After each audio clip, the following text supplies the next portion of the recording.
ரிஷப ராசிக்காரர்களே, உங்க வாழ்க்கையில ஒரு மிகப்பெரிய மாற்றம் வரப்போகுது.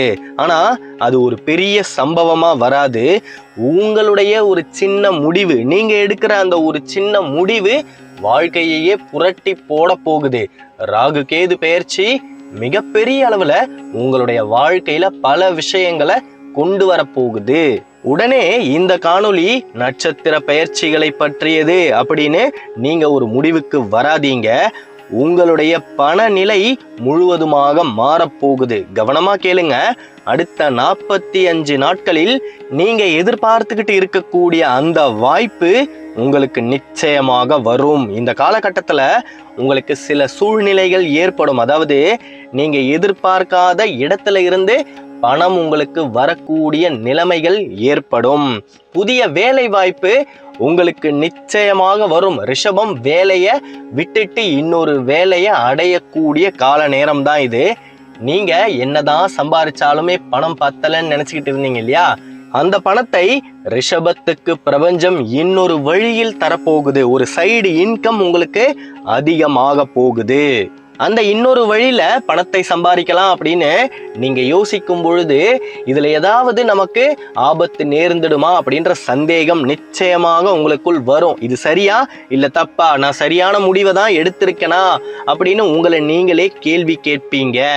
மிகப்பெரிய அளவுல அந்த நேரத்துல உங்களுடைய உள்ளம் சொல்லும், இது சாதாரண வாய்ப்பு கிடையாது, இதுக்காக தான் நீ இத்தனை நாளா காத்துக்கிட்டு இருந்த அப்படின்னு. அதாவது ரிஷபம் தலைகுனியாத இடமே கிடையாது. நீங்க வேலை செய்யக்கூடிய இடத்துல எல்லாம் நீங்க தான் முதலாளி. ஆனா குடும்பத்துக்குள்ள உங்களை யாருமே மதிக்க மாட்டாங்க. நீங்க என்ன சொன்னாலுமே அதை காதில் கூட வாங்க மாட்டாங்க. அந்த நிலைமையிலிருந்து ரிஷபம் வெளியே வரப்போகுது. நீங்க அவமானமாகவும் கீழ்த்தனமாகவும் பேசியவர்கள் முன்னாடி தலை நிமிர்ந்து வாழக்கூடிய காலமும் நேரமும் கனிஞ்சு வந்தாச்சு. இந்த காலகட்டத்துல, அதாவது அடுத்து வரக்கூடிய 45 நாட்களில் உங்களுடைய மனம் 2 பக்கமா போகும். இதை நாம செய்யலாமா இல்ல வேணாமா, நாம எந்த விதமான ரிஸ்கையுமே எடுக்காம சேஃபாவே இருந்துக்கலாமா அப்படின்ற ஒரு எண்ணம் வரும். அப்படிப்பட்ட ஒரு சூழ்நிலை எண்ணங்கள் வரும் பொழுது நீங்க எதை நல்லா புரிஞ்சுக்கணும் அப்படின்னா, இது நாள் வரைக்கும் நீங்க பட்ட கஷ்டத்தையே தான் சுழற்சி முறையில திரும்ப திரும்ப அனுபவிச்சுக்கிட்டே இருக்கிறீங்க. வாழ்க்கையே உங்களை கைய புடிச்சு இழுக்குது. நீ இன்னமும் அந்த இடத்துல இருக்க கூடாது அப்படின்னு விதியே அறிகுறிகளை மட்டும்தான் காட்டும். அந்த அறிகுறிகளை நீங்க தான் சரியாக கிரகித்து கொள்ள வேண்டும். மிகப்பெரிய அளவுல ரிஷபம் துணிஞ்சு முடிவெடுத்தால் மிகப்பெரிய உயரத்தை சென்று அடைய முடியும். தைரியமா முன்னேறி நடங்க. எது வந்தாலும் பார்த்துக்கலாம் அப்படின்ற ஒரு எண்ணத்தோடு நீங்க முடிவுகளை எடுக்கும் பொழுது அந்த காரியங்கள் வெற்றியில் தான் முடியும். காரணம் என்னன்னா, ரிஷபத்திற்கு சுக்கிரனும் சனியும் சேர்ந்து சில செயல்களை செய்ய ஆரம்பிக்க போகுது. அதாவது சுக்கிரன் என்ன செய்யும்னா, வாய்ப்புகளை உங்களுக்கு வாரி வழங்கும். நீங்க இது நாள் வரைக்கும் எதுக்காக காத்துக்கிட்டு இருந்தீங்களோ அந்த காரியங்களை உங்க கண்ணு முன்னாடி கொண்டு வந்து நிறுத்தும்.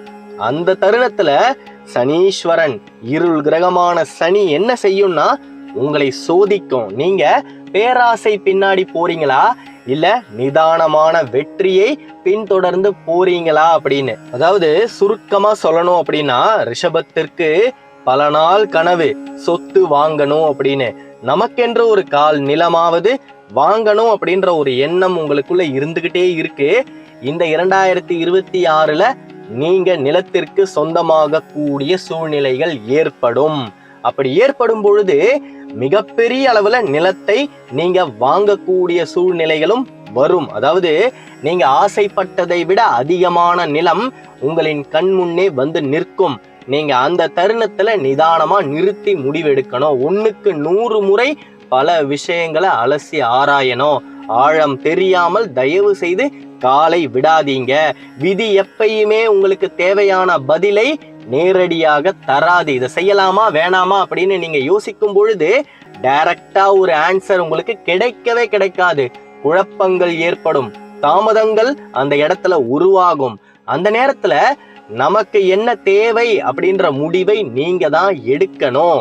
கண்டம் விட்டு கண்டம் தாண்டக்கூடிய சூழ்நிலைகளும் ரிஷபத்திற்கு ஏற்படும். அந்த தருணத்துல யாரை நம்பியும் பணத்தை தராதீங்க. உங்களின் திறமைக்கு கண்டம் விட்டு கண்டம் தாண்டக்கூடிய சூழ்நிலைகள் அமைந்தால் தாராளமாக செல்லுங்க.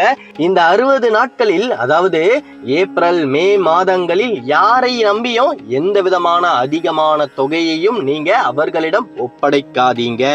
மிகப்பெரிய அளவுல ரிஷபம் ஏங்கிக்கிட்டு இருந்த தருணம் வரப்போகுது. நீங்க எந்த கடமையை நிறைவேற்றணும் அப்படின்னு நினைச்சுக்கிட்டு இருந்தீங்களோ அந்த சூழ்நிலை ஏற்பட போகுது. அதாவது நமக்கு 4 நல்லது நடக்கும் பொழுது 7 கெட்டது கூடவே வருமா. அந்த கெட்டதை தருவது கேது. அதனாலதான் ஆரம்பத்திலே சொன்ன ராகு கேதுவின் பெயர்ச்சி ஒரு மனிதனை உச்சிக்கும் கொண்டு செல்லும், அதல பாதாளத்திற்கும் தள்ளும். ராகு உங்களுக்கு பல வாய்ப்புகளை தரும், ஆசைகளை தூண்டும். கேது அதே நேரத்துல மிகப்பெரிய துன்பங்களையும் அந்த ஆசைக்கு பின்னால் வைத்திருக்கும். எடுக்கக்கூடிய அந்த ஒரு முடிவை சரியா எடுத்தாலே போதும், வாழ்க்கை முழுவதுமாக மொத்தமாக மாறிடும். எதிர்பாராத பண வரவு உங்களை நோக்கி வர ஆரம்பிக்கும். நீங்க நிலையான வருமானத்தை பெற்றுக்கிட்டே இருப்பீங்க. இது நாள் வரைக்கும் நீங்க அனுபவித்த பொருளாதார நெருக்கடியிலிருந்து வெளியே வர முடியும். நீங்க எதை நினைச்சீங்களோ, எந்த நிலைமைக்கு போகணும்னு ஆசைப்பட்டீங்களோ, வாழ்க்கை உங்களை அந்த நிலைமைக்கு கொண்டு போக போகுது. நீங்க என்னதான் மனோசக்தியுடன் பலமாக இருந்தாலும் தெய்வ சக்தியின் பலமும் உங்களுக்கு இந்த நேரத்துல தேவை. நீங்க சிவபெருமானுடைய லிங்கத்திற்கு பூஜைகளை செய்யும் பொழுது மிகப்பெரிய அளவுல சனீஸ்வரனால் ஏற்படக்கூடிய தடைகள் விலகும். அந்த மகேஸ்வரனுடைய அருள் இருக்கும் பொழுது நீங்க எந்த விதமான சிக்கல்களிலும் மாட்டிக்காம இருப்பீங்க.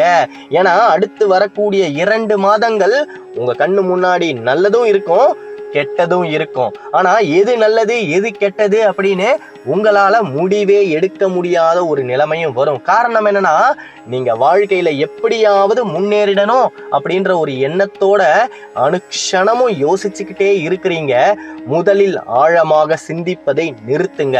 நீங்க எவ்வளவுக்கு எவ்வளவு ஆழமா யோசிக்கிறீங்களோ அந்த அளவுக்கு உங்களுடைய கண்களுக்கு உண்மைகளும் பொய்யாக தான் தெரியும். காரியங்களை தள்ளி போடாதீங்க. நாளைக்கு பார்த்துக்கலாம், பிறகு பார்த்துக்கலாம் அப்படின்னு டிலே பண்ணாதீங்க. வாழ்க்கை ஒரு முறை மட்டும்தான் உங்களுக்கு சில வாய்ப்புகளை தரும். அதை தவற விட்டுட்டீங்கன்னா அதோடு அது திரும்ப வருவதற்கு மிகப்பெரிய காலதாமதம் ஆகும். அதனால எந்த ஒரு தருணத்திலையுமே நீங்க நினைத்ததை மாற்றி யோசிக்காதீங்க. நீங்க 6 மாசமா ஒரு முடிவை எடுக்கணும்னு யோசிச்சிருப்பீங்க. அந்த காரியங்கள் வரும் பொழுது இதற்கு பதிலா அதை செஞ்சா நாம நல்லா இருக்கலாமே அப்படின்னு யோசிச்சு தப்பான முடிவை தயவு செய்து எடுத்து விட்டு பின்பு விதியின் மீது பழியை போடாதீங்க. ஏன் இவ்வளவு ஆழமா சொல்றேன்னா, ரிஷபத்தின் கைகளில் பணம் புரள போகுது. நீங்க மிகப்பெரிய அளவுல பணத்தை, செல்வத்தை அடைய போறீங்க. வெள்ளிக்கிழமையில உங்களுடைய மனதை சாந்த நிலையில் வைத்துக்கொண்டு அதிகாலை பிரம்ம முகூர்த்த நேரத்தில் எழுந்து இந்த பிரபஞ்சத்திற்கு நன்றிகளை கூறுங்க. நான் இது நாள் வரைக்கும் பல கஷ்டங்களை கடந்து வந்து விட்டேன், அதற்கு மிகப்பெரிய நன்றி அப்படின்னு சொல்லுங்க. மேலும் நான் வாழ்க்கையில் ஜெயிப்பதற்கு தெய்வ சக்திகள் என்னுடனே இருப்பதற்கு மிகப்பெரிய நன்றி அப்படின்னு சொல்லுங்க. எல்லாவற்றையுமே நீங்க நடக்கும் என்று நம்பி வேண்டுங்க. நடக்குமா அப்படின்னு பிரபஞ்சத்திடமே கேள்வியை கேட்காதீங்க, தெய்வத்திடம் கோரிக்கையை வைக்காதீங்க. நான் அந்த நிலத்தை வாங்கிடுவேனா அப்படின்னு நீங்க நினைத்தால் வாங்கலாம், வாங்க முடியாமலும் போகலாம்.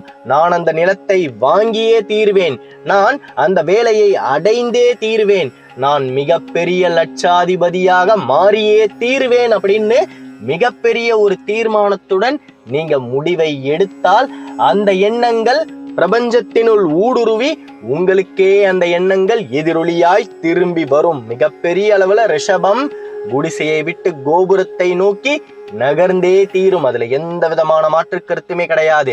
சனீஸ்வரனை நினைத்து கொண்டு சனிக்கிழமை தோறும் மதிய நேரத்துல காகத்திற்கு கருப்பு எல்லை தயிர் சாதத்துல கலந்து வையுங்க. மிகப்பெரிய அளவுல உங்களை சுற்றி இருக்கக்கூடிய இருள் விலகும். ரிஷபம் இருளிலிருந்து வெளிச்சத்திற்கு வரக்கூடிய கால நேரம் தான் இது. ரிஷப ராசியில் இருக்கக்கூடிய எனது அன்பான அன்பர்களே, அடுத்த 2 மாதங்கள் உங்களின் வாழ்க்கையில் மிகவும் முக்கியமானது. அந்த நாட்களில் ஒரு மிகப்பெரிய வாய்ப்பு வரும். அது பெரியதாக தெரியாது. நீங்க உன்னிப்பாக கவனித்தால் அந்த வாய்ப்பு உங்களின் வாழ்க்கையையே, எதிர்காலத்தையே முழுவதுமாக மாற்றும். நீங்க அந்த தருணத்துல பயந்தீங்கன்னா இப்ப என்ன அனுபவிச்சுக்கிட்டு இருக்கிறீங்களோ அதேதான் உங்களுக்கு சுழற்சி முறையில நடந்துகிட்டு இருக்கும். துணிவாகவும் திடகார்த்தமாகவும் நீங்க முடிவை எடுத்தீங்கன்னா வாழ்க்கையில் அடுத்த கட்டத்திற்கு விரைவாக நகர முடியும். நினைவில் வையுங்க, சில வாய்ப்புகள் வாழ்க்கையில் ஒரே ஒரு முறைதான் வரும். தெய்வமும் விதியும் உங்களுக்கு வழியை காட்டதான் செய்யும்.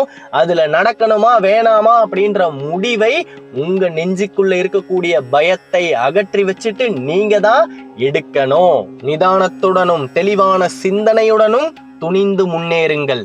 நல்லதே நடக்கும். நம்பிக்கையோடு இருங்க. அடுத்த காணொளியில் விரைவில் சந்திப்போம். ரிஷப ராசியை பத்தி நீங்க தொடர்ந்து தெரிஞ்சுக்க இந்த சேனலை சப்ஸ்கிரைப் பண்ணிக்கோங்க. நமச்சிவாய வாழ்க, நாதந்தாள் வாழ்க, இமை பொழுதும் என் நெஞ்சில் நீங்காதான் தாழ் வாழ்க. தென்னாடுடைய சிவனே போற்றி, என் நாட்டவருக்கும் இறைவா போற்றி. நன்றி.